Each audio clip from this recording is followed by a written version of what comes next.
Now, let's not make it out to be that bad. We are a little sloppy out of the chute. 13, 16, and 1 against the spread, which obviously is not what we're looking for. So you know what time it is. Time to dig in. I've been in the lab all week, as I always am. Listen, there's no tried and true recipe here. You just stick to the convictions. You stick with the process. It's on to Cincinnati, like Belichick would say. Well, it's on to more picks, because if you lament the losers, you might lose sight of the winner staring right at you, right in front of you. So, with that being said, 4 college, 6 pro, Sharp Tierney. Let's hit it. Let's go. Place your bets, ladies and gentlemen. Every show makes picks, but this show actually makes picks that'll put money in your pocket. And we've got nearly 10 years of evidence to back it up. Buckle in and get your wallets ready as BT pops on his shades and becomes Sharp Tierney. Okay, so again, I admit, I am sorry. Unlike most people who do this, they don't care if you win or lose. Let me just let you know a little secret. They don't care if you win or lose. I take great personal pride whether or not you win or lose. I actually am emotionally invested in whether or not you lose. Now, last week, unfortunately, if you listen to me, you lost. As I said, 3, 6, and 1 against the spread, 13, 16, and 1 on the season all time. We have 462 wins. We've got 393 losses, 31 pushes. That's about 54%. And away we go. Number 1. All right, Texas is at TCU. The over-under is 65. Texas 3-1 on the year. TCU 2-1.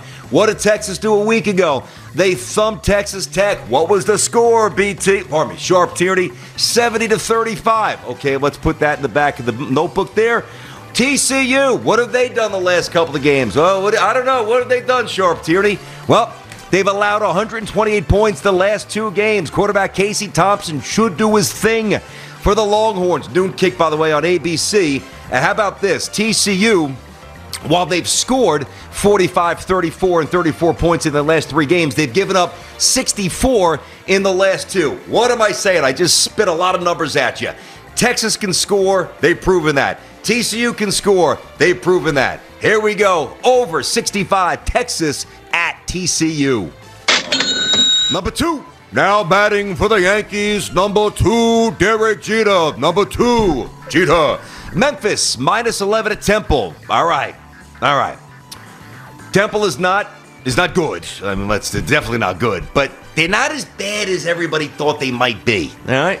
Memphis is 3-1. This is an 11-point spread. Temple's 2-2, 3-1 for the Tigers here. Noon kick, ESPNU.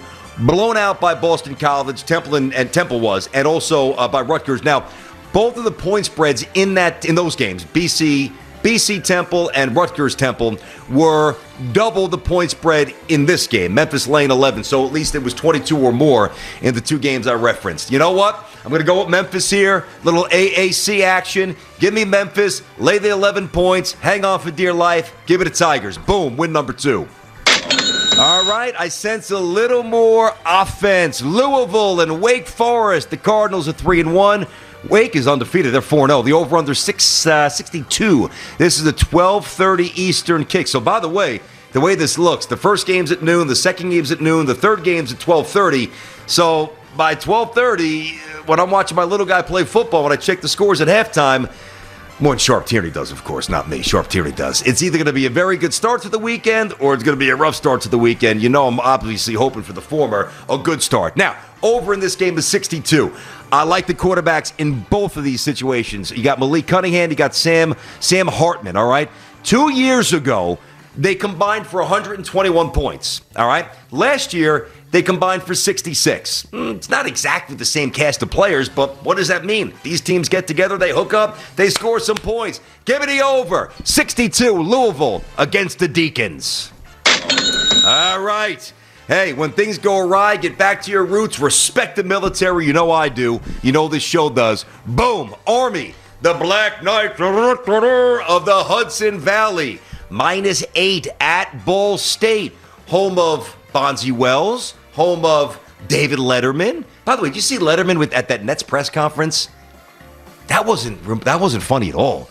Ball State 1-3, Army 4-0, unblemished are the Cadets. Now, how about this? Samter, I got a wacky stat for you. Army, in 4 games, not 1 game, not 2, in 4 games, Army has thrown 18 passes. 18 passes! Whoa. But they're second in FBS in terms of rushing yards at 350 a game. Now, the Cardinals, you got to look for strength, and then you have to compound it favorably for a weakness. Army runs the heck out of it. Ball State allows over 5 yards a pop. There's going to be rain expected, which favors the ground game. This is the 5 Eastern kick. I think it's on ESPN+. Give me Army, -8, lay it for the Black Knights. Boom. All right, now we get to the NFL.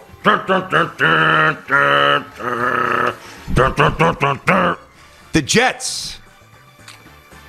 The Jets are getting 6.5 at home. They're hosting the Tennessee Titans. They're without their 2 top wideouts, Julio Jones, A.J. Brown, already ruled out. By the way, Bud Dupree, former Steeler, free agent pickup, he too is ruled out.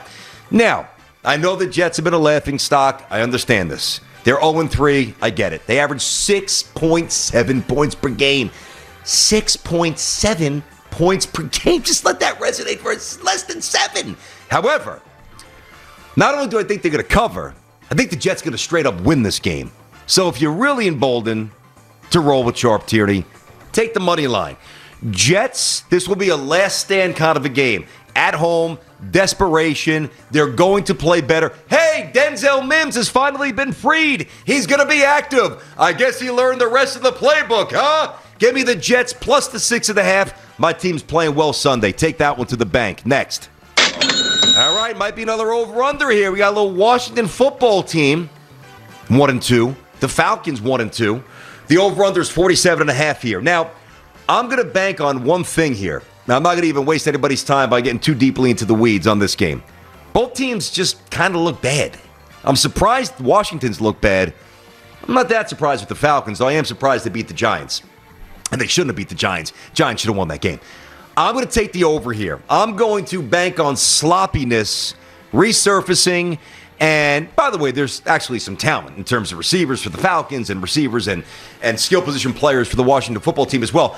Over, WFT and the Falcons, 47.5. Hit the over. Boom. Slight delay detected there, Stu Getz. Like a nanosecond of a delay. Was that by design? Is that your way of telling me you don't like the pick? What was that all about? Oh, no. I like the pick. I like the pick for sure. It's a good pick. Attaboy. No negative energy allowed on the segment. Let's get to Tiki's Giants. Hey, Tiki, how the Giants look this year? Same the way they looked the last couple of years, Sharp Tierney. Not good. Giants are 0-3, but it's an interesting spot to me. What time is it here? I got to start hurrying up here. The Giants are plus 7.5. That is a big number. They're at the Super. They're playing the Saints in New Orleans, right? Now, the Giants, who are winless, should be 2-1. Should have beaten Washington in week 2. That ridiculous offsides call on the field goal. Got another kick. It went through. Washington won. Should never have happened. Week 3, last week, the Giants had a pick in the end zone. Catch the football. Catch it. If you catch it, game's over. Giants win. There's a different energy around the Giants at that point. I don't know if the Giants are going to win this game. I don't know that.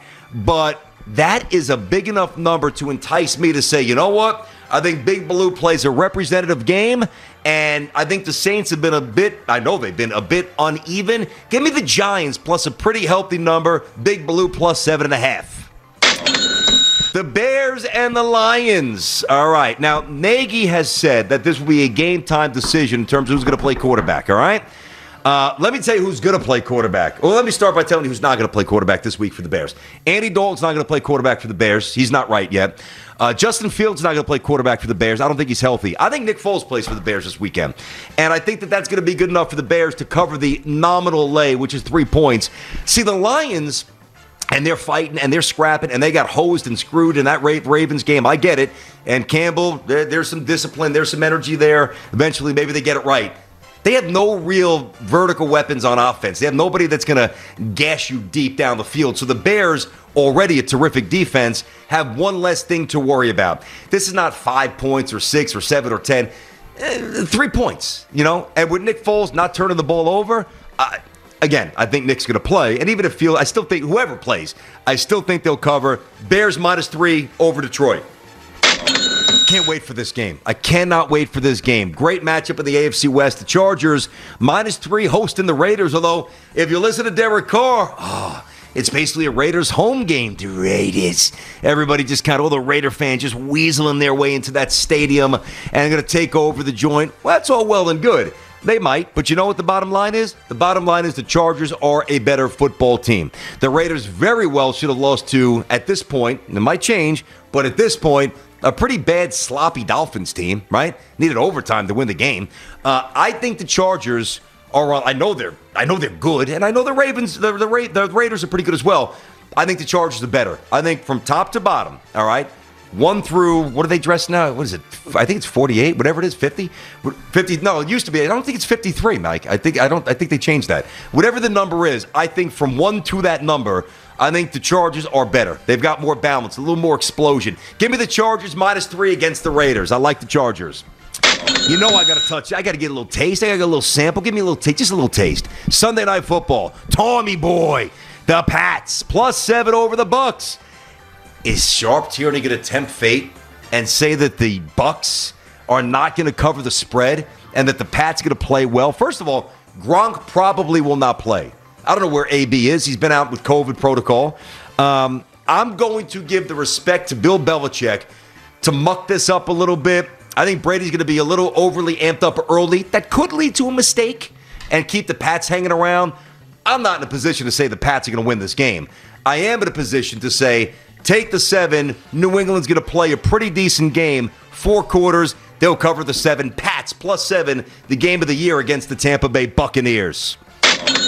Tempt fate a little bit with that one. All right, so in summation, Texas, TCU, over. Give me the over at 65. I'll take Memphis laying the wood against Temple, 11 for the Tigers to handle biz. Louisville and Wake Forest over 62. I'm going over. Army, -8. Ball State. Give me Army. How about my Jets +6.5 home to Tennessee? I'm taking Gangrene. Washington football team, the Falcons, over 47.5. I'm on that. I like the G-Men getting 7.5 against the Saints in New Orleans. Give me Big Blue to cover. Bears -3 against the Lions. Chargers over a 3 spot with the Raiders. And the Pats +7 against the Bucks. There it is, Week 4, Sharp Tierney, Tiki and Tierney. We roll on, get some winners. Hey, listen. Just a matter of time before we just kick the door wide open, all right? The object, and I'll tell you this before we break, the object with this, of course, again, I don't want to go 3. I didn't want to go 3-7 in week 1. I didn't want to go 3-6-1 last week. The object, and this is the object for when you actually do this with real money, to avoid drowning. The worst thing you could do when you're on a cold streak, try to chase. Oh, I got hammered on Sunday. Let me get the Sunday night game. Oh, I lost this. Let me throw money on Monday, even if I don't like the game. Be smart, be sensible, never bet what you don't have. I cannot say that enough. Don't bet what you do have. But if you're going to lay a little something behind it, may as well roll with your boy Sharp Tierney. Thanks for watching. Make sure you like and subscribe, and don't forget to hit that bell to be notified when we drop fresh content.